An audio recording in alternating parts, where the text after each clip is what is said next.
Hello मेरे प्यारे दोस्तों। देखो, शीट नंबर 12 लेकर के हम आ चुके हैं, जो कि ये हमारी फिजिक्स पार्ट फर्स्ट की जो क्लास 12th की लास्ट शीट है। ठीक है। और ये शीट ख़त्म होने के बाद जो फिजिक्स फर्स्ट का पार्ट है, फर्स्ट पार्ट जो है वो ख़त्म हो जाएगा। ठीक है। टोटल फिजिक्स फर्स्ट पार्ट में 12 सीट है और 12 के 12 मैंने अपलोड कर दी हैं। और most most important repeated questions जो बार बार पूछे जा रहे हैं आपके एग्जाम में, वही मैंने शीट के अंदर रखे हैं। सिर्फ आपको इन्हीं शीट को बार बार लगाना है, कोई भी किताब लगाने की आपको आवश्यकता नहीं है। सिर्फ आप इन्हीं शीट को बार बार लगा लीजिए। सारी शीट की जो वीडियोस है मेरे चैनल पर जाइए, वहाँ पर आपको मिल जाएंगी। प्ले लिस्ट भी बना रखी है, आप वहाँ पर जा करके भी देख सकते हैं। ठीक है जी।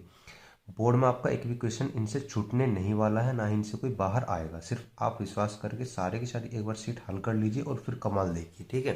तो चलिए अब हम बिना देरी के स्टार्ट करते हैं। सबसे पहले मैं आपको थोड़े से रिकॉल करा देता हूँ फॉर्मूले। हालांकि मैंने अपनी शीट फॉर्मूला शीट भी आपको प्रोवाइड करा रखी है, पर फिर भी मैं एक बार जो है फॉर्मूला जो है एक बार दो बार से आपको रिवाइज करवा देता हूँ। तो चलिए देखो, शीट नंबर 12 के जो आवश्यक सूत्र हैं फटाफट से वो देख लीजिए भी। सबसे पहले नंबर का फॉर्मूला बनता है भैया C equal to E note upon B not. अब ई क्या है आपने स्टार्टिंग में पढ़ा था। ई को कैसे नोट करते हैं, वैद्युत क्षेत्र होता है।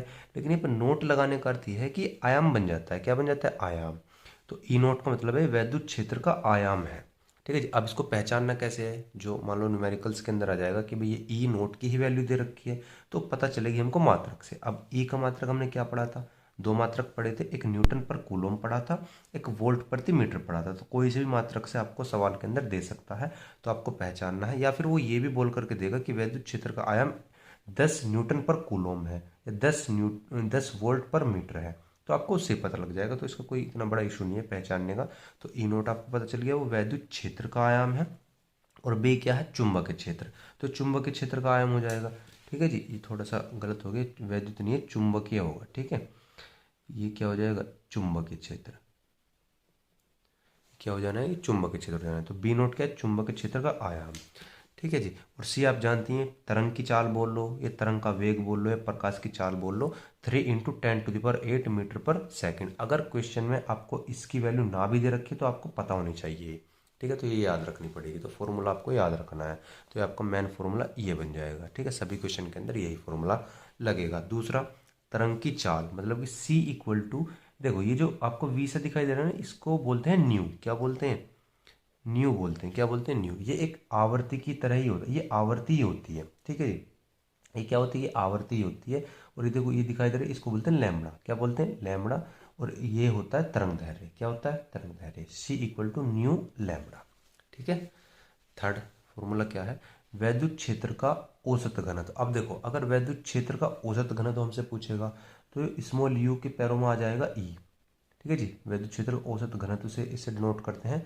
और इक्वल टू में 1/4 एप्सिलॉन नोट और ई नोट का स्क्वायर। ध्यान से समझना एक चीज, अगर तुमसे खाली पूछे कि वैद्युत क्षेत्र का औसत घनत्व, तो फॉर्मूला लगाना है आपको ये वाला, मतलब कि 1/4 रखना है।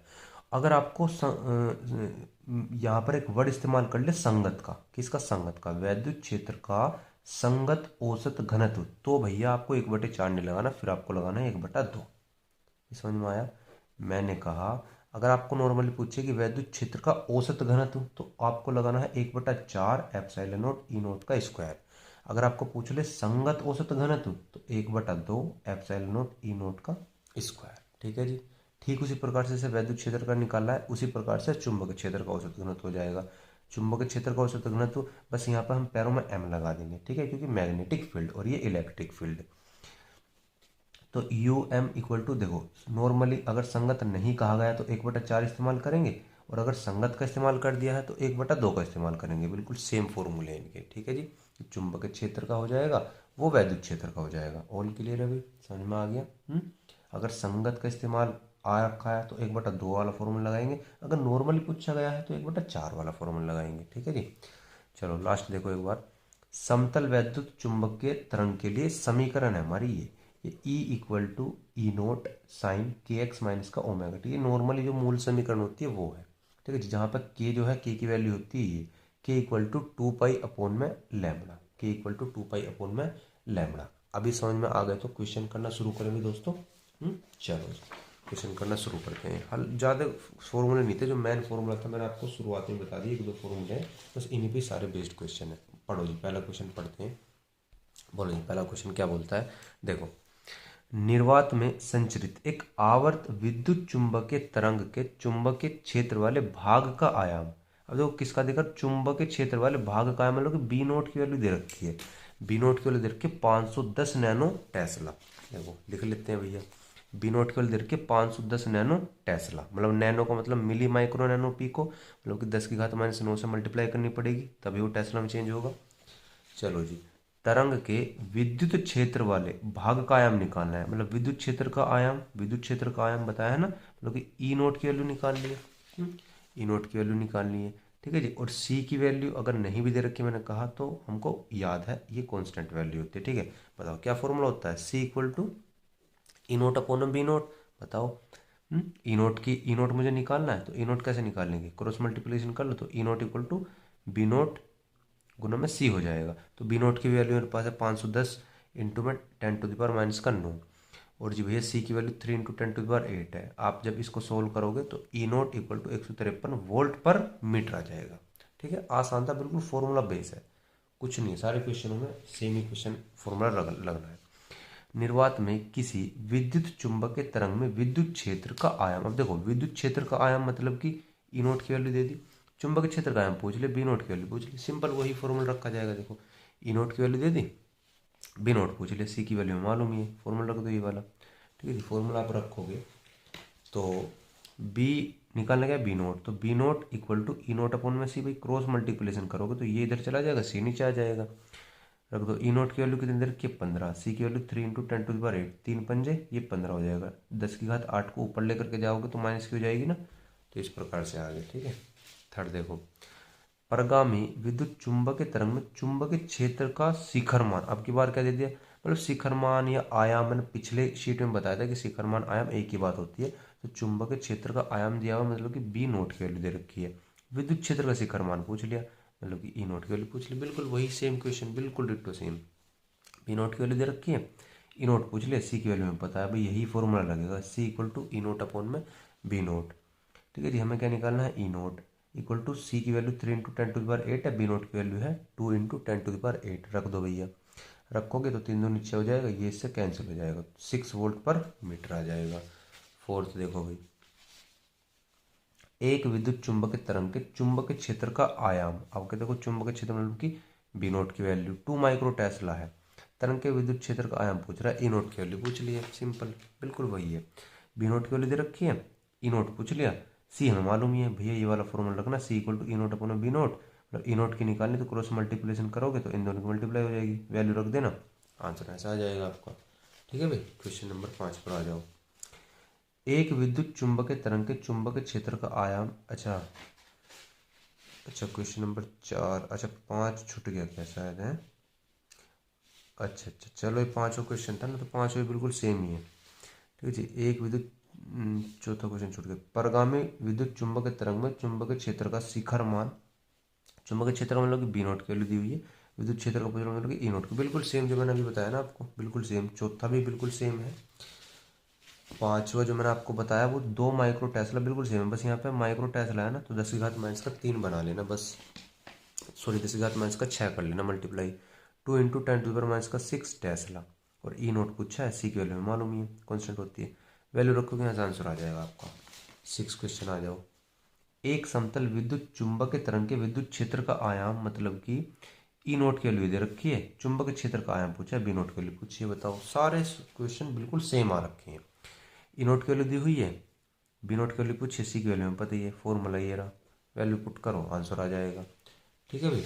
चलो साथ हो देखो आप, 3000 एंगस्ट्रॉम, एंगस्ट्रॉम तरंग दैर्घ्य, मतलब अब की बार देखो मान दे दे लैम्बडा को, मैंने कहा था ना लैम्बडा तरंग दैर्घ्य होता है, ठीक है। लैम्बडा क्या होता है, तरंग दैर्घ्य होता है, और जी फिर आगे क्या दिया हुआ है, वाली विद्युत चुंबकीय तरंग की आवर्ती, मतलब कि न्यू, न्यू हमको पूछना है, न्यू हमको बताना है। बताओ, तो लैम्बडा की वैल्यू दे रखी है, अब एंगस्ट्रॉम को मीटर में बदल लो भैया, सबसे पहले तो एंगस्ट्रॉम को मीटर में बदलेंगे तो 10⁻⁻10 से मल्टीप्लाई करनी पड़ेगी, जब जाकर के मीटर में बदलेगा। सी की वैल्यू हमको मालूम ही है, न्यू की वैल्यू पूछ ली, बताओ फॉर्मूला बताया था ना यार, सी इक्वल टू न्यू लैम्बडा। आसान है। न्यू की वैल्यू निकाल लोगे तो लैम्बडा इधर चला जाएगा, सी अपोन में लैम्बडा हो जाएगा। तो सी की वैल्यू 3 × 10⁸ अपोन में लैम्बडा की कितनी है बताओ। देखो 10⁻³ अगर ये पॉजिटिव में हो और 10⁻⁻10 हो तो 10⁻⁻7 बचेंगे माइनस का, तो वही रखी है। देखो 3 से 3 गया। अब जब 10⁻⁻7 ऊपर जाएगी तो पॉजिटिव हो जाएंगी, तो 10 कितनी हो जाएगी 10⁻15। और न्यू का मतलब ये आवर्ती ही होती है तो मात्रक क्या होगा इसका हर्ट्ज होगा, हर्ट्ज। ठीक है, सिंपल। क्वेश्चन नंबर 8 पर आ जाओ। क्वेश्चन नंबर 8 क्या बोलता है, 30,000 एंगस्ट्रॉम तरंग दैर्ध्य की विद्युत चुंबकीय तरंग की आवर्ती ज्ञात करनी है, मतलब कि वही न्यू का मान ज्ञात करना है। बस समझ में आ गया, यही है बस सिंपल। 30,000 एंगस्ट्रॉम दिया हुआ है, क्या करेंगे 10⁻10 से गुना कर देंगे तो मीटर में बन जाएगा। अभी 10⁻4 है और 10⁻10 है तो 10⁻6 हो जाएगा 3 × ठीक है। सी की वैल्यू ये हो गई, न्यू पूछा हुआ है। सी की वैल्यू हो गई 3 × 10⁸, न्यू की वैल्यू 3 × 10⁻6। 3 से 3 कट गया, 6 ऊपर लेकर के जाओगे तो पॉजिटिव, और 8 और 6 14, तो 14 हो जाएगा ये। 8वां भी क्वेश्चन हमारा हो जाता है कंप्लीट। ठीक है जी, क्वेश्चन नंबर 9 पर आ जाओ आप। क्वेश्चन नंबर 9 क्या बोलता है, मुक्त आकाश में 3 × 10⁻19 हर्ट्ज मतलब कि न्यू की आवृत्ति की विद्युत चुंबकीय तरंग का तरंग दैर्ध्य मतलब कि लैम्बडा की वैल्यू निकालनी है। ठीक है जी, बताओ। वी की वैल्यू दी हुई है, सॉरी न्यू की वैल्यू दी हुई है 3 × 10⁻19 हर्ट्ज। लैम्बडा की वैल्यू पूछिए, सी की वैल्यू मालूम ही होती है, फॉर्मूला रखोगे lambda equal to C upon V. C की वैल्यू ये रही, लैम्बडा की वैल्यू 3 × 10⁻19 होगी, 3 से 3 कट गया, 19 आप ऊपर लेकर के जाओगे तो कितना हो जाएगा माइनस का 19 होगा, और 19 में से 8 गए 11, तो 10⁻⁻11 आ जाएगा। मैं इसको क्या लिख सकता हूँ 0.1 × 10⁻10। ठीक है जी, माइनस का मतलब एक पावर इधर कर दी तो 0.1 आ गया। अब ये जो होता है एंगस्ट्रॉम में होता है, अगर मैं इसको एंगस्ट्रॉम बदल दूं तो ये भाग करूंगा 10⁻10 से तो एंगस्ट्रॉम बदल जाएगा, तो 0.1 एंगस्ट्रॉम हो जाएगा, क्योंकि आंसर एंगस्ट्रॉम में दे रखा है इसलिए मैंने इसको बदलना पड़ा। ठीक है भाई, चलो जी क्वेश्चन नंबर 10 पर आ जाओ। क्वेश्चन नंबर 10 क्या बोलता है, एक समतल विद्युत चुंबकीय तरंग में विद्युत क्षेत्र के दोलनों की आवर्ती मतलब कि किसकी वैल्यू होगी न्यू की, आयाम। अब किसका आयाम है चेक कर लो, विद्युत क्षेत्र का आयाम है, मतलब विद्युत क्षेत्र का आयाम है ना, तो ई नोट की वैल्यू होगी। तरंग में चुंबकीय क्षेत्र का आयाम पूछ रहा है, बी नोट की वैल्यू पूछ रहा है। न्यू की वैल्यू दे रखी है, ई नोट की वैल्यू दे रखी है, बी नोट की वैल्यू पूछ रहा है। बहुत आसान है निकालना, देखो न्यू की वैल्यू दे रखी है, ई नोट की दे रखी है, बी नोट की पूछ रहा है तुमसे। सी की वैल्यू हमको मालूम ही होती है, सबसे पहले हम क्या करेंगे बी नोट की वैल्यू फाइंड आउट कर लेंगे। फॉर्मूला क्या है, C equal to E note upon B naught. ठीक है जी, बी नोट की वैल्यू मतलब सी इधर पहुंचा दो, बी नोट उधर पहुंचा दो। तो ई नोट की वैल्यू में दे रखी है 30, 30 रख दिया। सी की वैल्यू में पता है 3 × 10⁸, 3 से काट लोगे 10 आ जाएगा। अब 10⁸ को ऊपर लेकर के जाओगे तो माइनस का 8 हो जाएगा, और माइनस का 8 में से एक घात घटाएंगे तो 7 बचेगा माइनस का, तो बी नोट की वैल्यू आपकी आ गई, यही हमसे पूछा था। ठीक है भाई, अब हम अगली वीडियो में एक्सप्लेन करेंगे आगे के क्वेश्चन। ठीक है जी, चलो।